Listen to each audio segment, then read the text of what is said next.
Hello everyone! I have a new paper pattern with Nomi by Mimi G. It is this wonderful shirt dress that I am very excited about. I just wanted something kind of utilitarian, something you can throw on in the summer, and this is it, my sisters.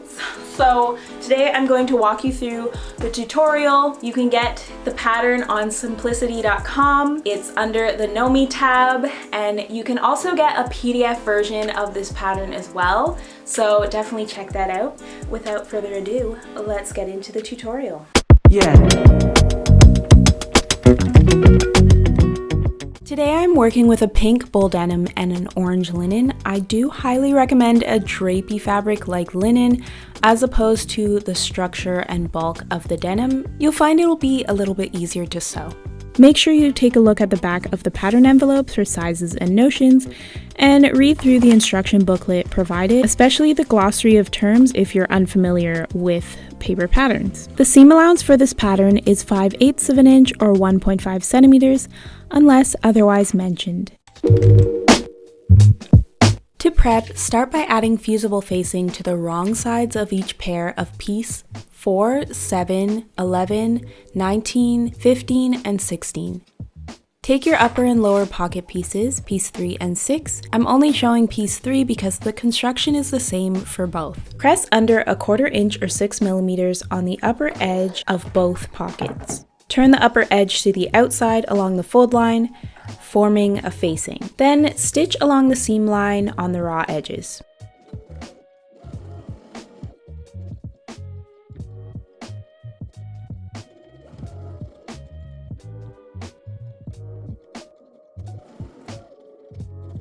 To ease the curve edge of the pocket, stitch a 1/4 inch or 6 millimeters inside the seam line using a long machine stitch.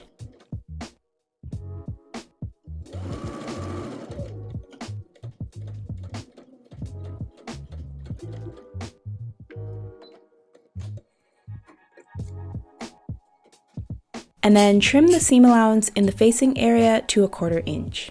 Next, you're going to turn the corners right side out, turning the facing to the wrong side, and press.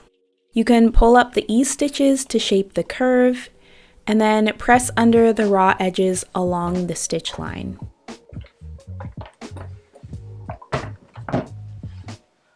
To eliminate bulk, you can notch out the fullness in the seam allowance along the curves.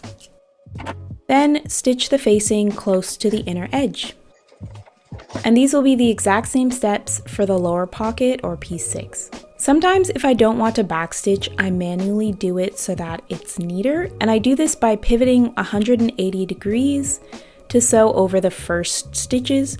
It didn't really come out that well this time.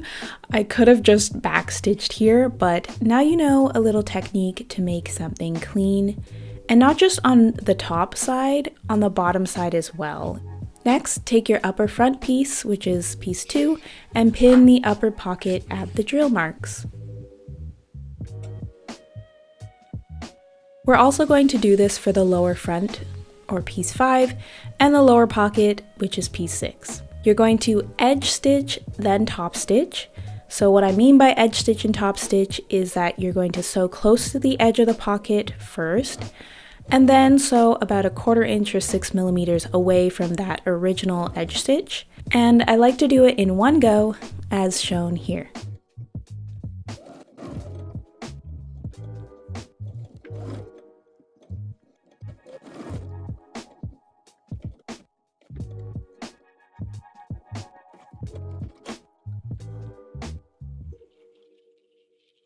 Two of your upper pocket flaps, or piece 4, have interfacing on them, so pair them right sides together and sew around the perimeter, leaving the edge with the small dots and the notch open. Do the exact same thing for the lower pocket flaps, or piece 7.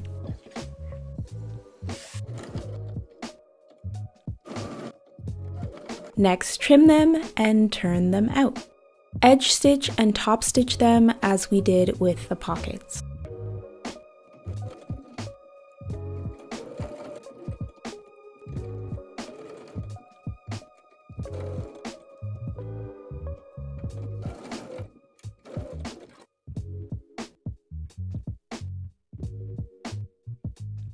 Next, you can apply them at the notches to their respective upper and lower front panel.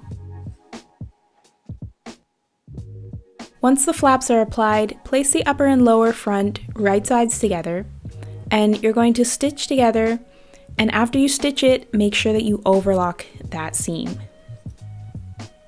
Then you're going to sew the edge stitch and top stitch, which will be a theme throughout this tutorial.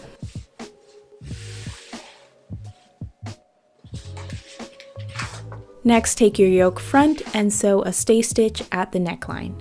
And the stay stitch is when you sew a 1/2 inch from the raw edge.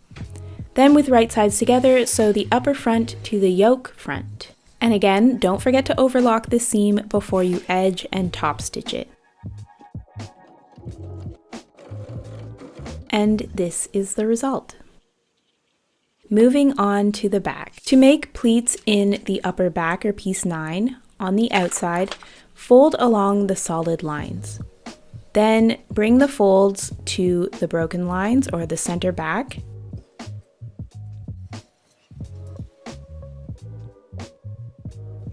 And pin and press in place. Stitch across the raw edges, and at the bottom make sure you stitch at 5/8 of an inch, because next we're going to clip the lower edge of the upper back to the stitching at the small dot.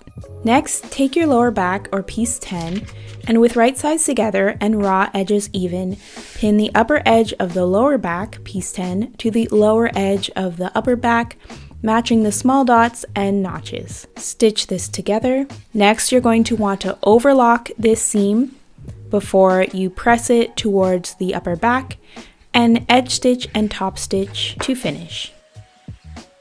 Next, stay stitch the neck edge of the yoke back, piece 8, and with right sides together and raw edges even, pin the upper edge of the upper back to the lower edge of the yoke back, stitch it together and then overlock, and press the seam towards the yoke back, and again we're going to edge stitch and top stitch. Next, and this is very important, make sure that you overlock the shoulder and side seams before the next step. And if you don't have an overlocker, you can use a zigzag stitch or use bias binding, something to finish the edges and keep them from unraveling when you wash and wear. Stitch the front to the back at the shoulder edges and the side edges from the armhole edge to the large dot. And make sure that you mark those dots because you have to backstitch at the dots to reinforce the seam.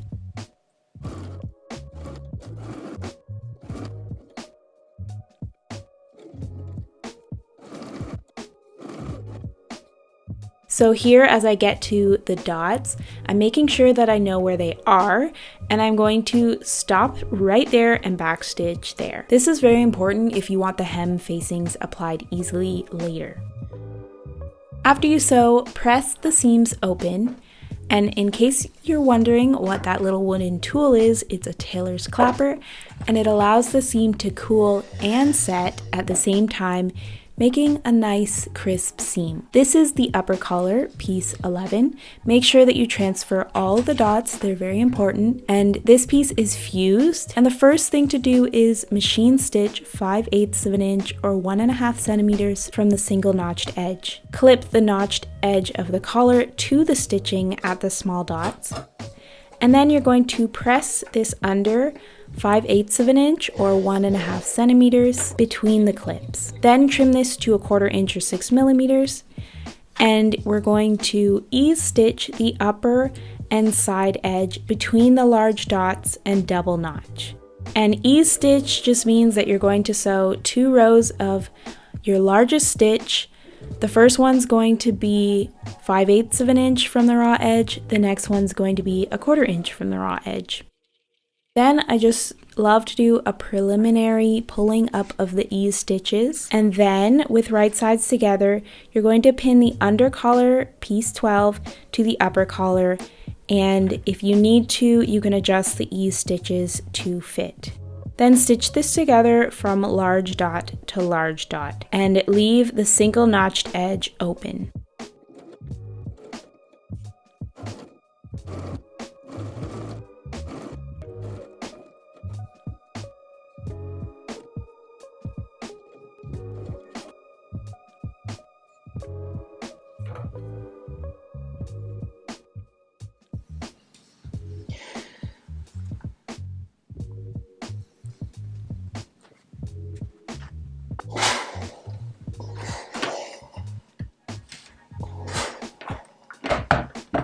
Then once this is done, you can trim the seam and the corners.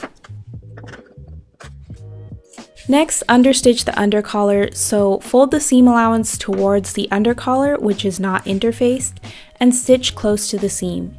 You can start and end about 2 inches from the collar points.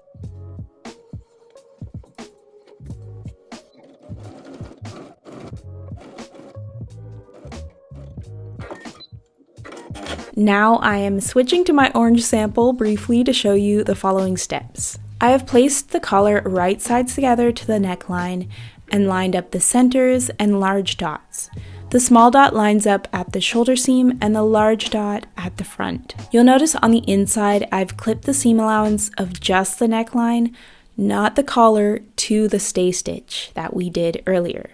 This makes it so much easier to get everything lined up easily. When we sew from the large dot to the large dot, and in the back section, make sure you move the folded area of the upper collar out of the way.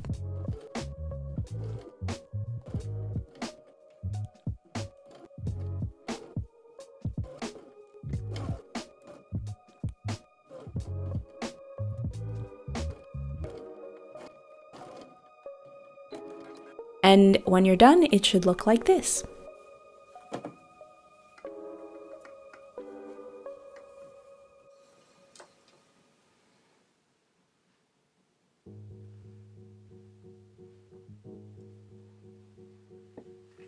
We are now moving on to adding the front facing or piece 13, but let's prep it first. The top shoulder edge should be folded back and sewn at 5/8 of an inch or 1.5 centimeters, and the curved long edge of the facing needs to be finished by overlocking. At the base of the facing, I have sewn together the lower front and the back facing for the hem, from the top edge to the dots. Then I sewed the lower front facing to the inner edge of the front facing at the usual 5/8 of an inch or 1.5 centimeters.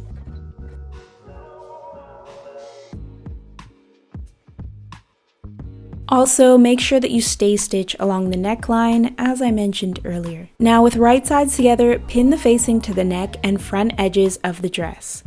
I skipped the ease stitches like we did on the collar, but they can be helpful. I just eased it in manually by putting the ease side on the bed of the machine and allowing the feed dogs to help ease it in. So you're going to sew the facing to the dress from the neck to the hem.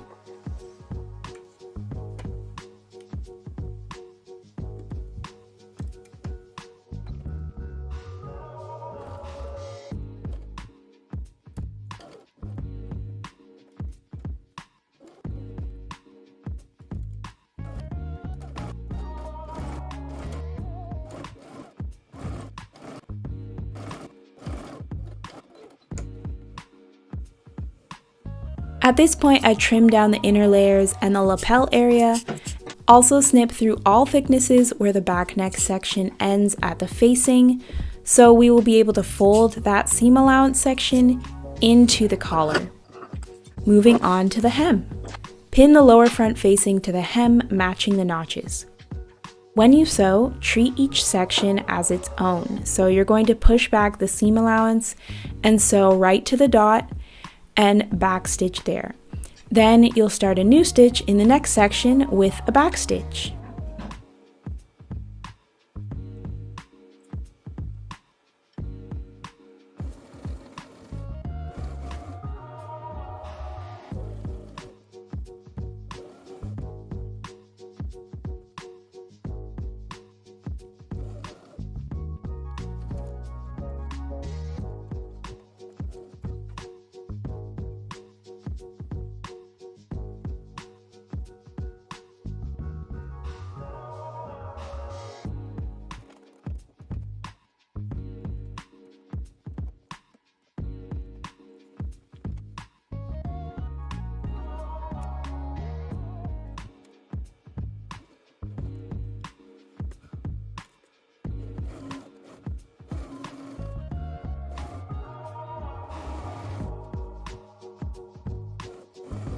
Turn out the collar area.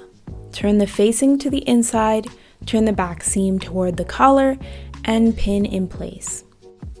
Then turn it over and you can pin from the outside so that you can top stitch. I did this a little bit different than the instructions, so I started by stitching in the ditch of the shoulder seam to catch the facing, and then I stitched over the back collar seam to catch the fold of the collar on the inside.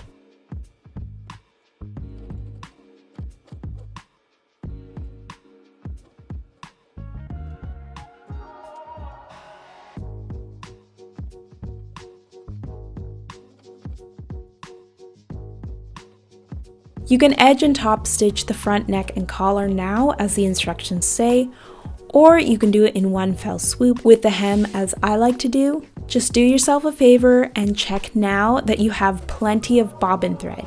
Now that this is done, we can move on to the hem. So trim the seam allowance of the hem and then turn it out. Make sure the side seams are pressed open and flat, and also press around the edges. Measure 1.5 inches or 3.8 centimeters from the edges of the hem. Start your stitch from the front edge and follow your hem guideline to the other side.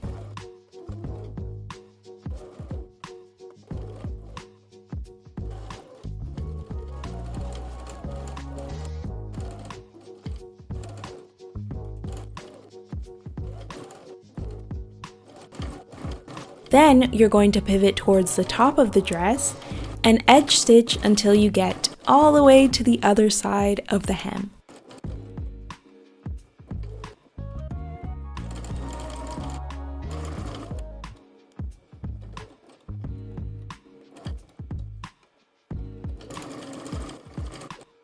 Then you're going to pivot again, sew a few stitches across the hem stitch, and then pivot towards the top again and top stitch about 1/4 inch or 6 millimeters away from the edge stitch. Whatever you choose, just make sure it looks consistent.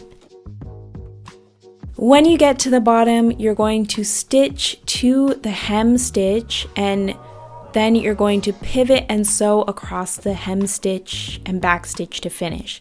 The sad thing is that I ran out of bobbin thread only a few inches from the end, so make sure you check your bobbin first. This is our second last step, so take piece 14, the sleeve, and contrary to the instructions, I'm going to tell you to first press up the hem 1.25 inches or 3.2 centimeters, then fold in the 1/4 inch. It's so much easier to do this while it's flat, so just getting that crease in there is really good. Next, you're going to ease stitch the top of the sleeve between the small dots, and as usual, I like to pull them up a little bit too. Then sew the underarm seams together and just make sure that you overlock each side of that sleeve first, then sew them together. Right sides together, of course. Finger press open the underarm seam, fold up the hem, pin it in place, and then just stitch close to the edge of the fold to finish.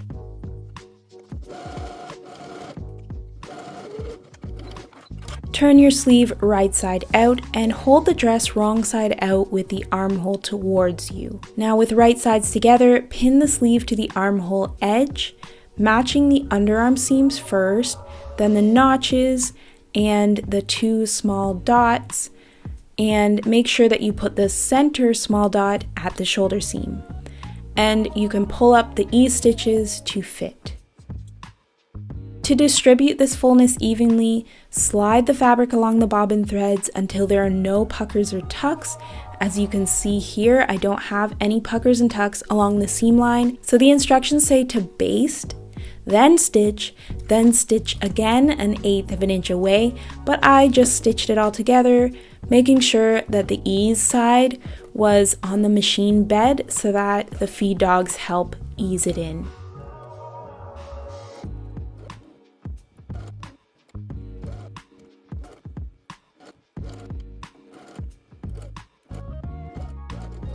After this, I removed the ease stitches, and there were a few tiny puckers that weren't actually sewn in as pleats, so I was able to kind of wiggle them free and make them just a smooth cap to the sleeve. Trim the seam below the notches. I trimmed it to about 1/4 inch so that I could then overlock that entire seam allowance. And this is how it should look.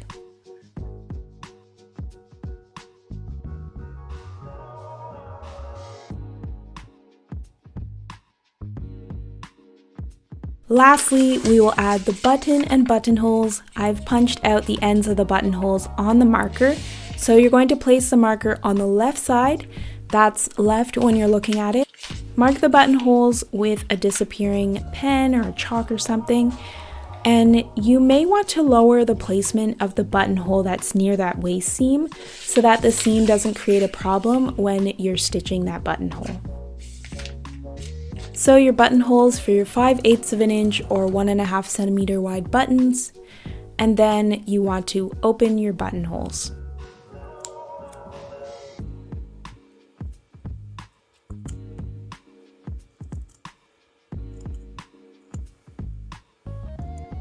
Next, I like to measure the placement of the center front line from the edge on that guide. It should be 3/4 of an inch, and then you double that. So that's going to be 1.5 inches, and you're going to mark that from the edge on the other side of the dress. And this is where you line up the buttonhole side, overlapping it. Then you can mark the button placement through the buttonholes. And then once you're done that, just double check. These buttonhole placements should be 3/4 of an inch from the edge. That's the center front. Then just sew on your buttons. We're back to the pink sample. And that's it, we're done. I'm so excited to see what you guys make. Share it with me and the wider community by tagging me at Lydia Naomi Studio. Tag at simplicity_creative_group and also use the hashtag ME2068. Yeah.